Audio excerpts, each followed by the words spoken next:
Welcome to Toddle Toddle 123.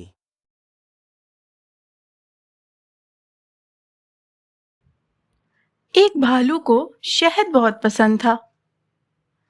खाना खाने से ज्यादा, पानी पीने से ज्यादा, यहाँ तक कि खेलने से भी ज्यादा उसको शहद खाना पसंद था। स्कूल में लंच के टाइम, घर में डिनर के टाइम, उसको बस हर वक्त शहद खाना होता था। अम्मी और अब्बू समझाते कि बेटा, मीठा खाने से दांत खराब हो जाएंगे, लेकिन वो ना मानता।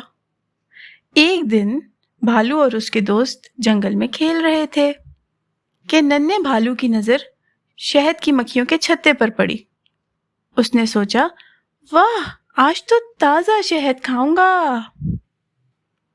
भालू ने दरख्त पर चढ़ने की कोशिश की, लेकिन मीठा खा खा के उसका वजन बढ़ गया था, सो वो ना चढ़ सका।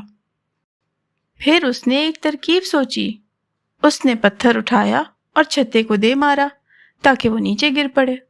बस फिर क्या था, शहद की मक्खियों का एक झुंड गुस्से में भालू की तरफ बढ़ा।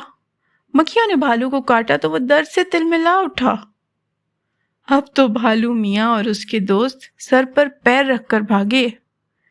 काफी देर उनको छोटे तालाब में छुपना पड़ा, तब कहीं जाकर मक्खियों से जान छूटी।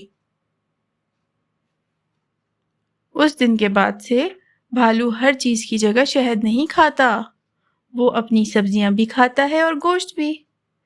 और हाँ, शहद की मक्खी का छत्ता देखकर तो दूर से ही भाग जाता है।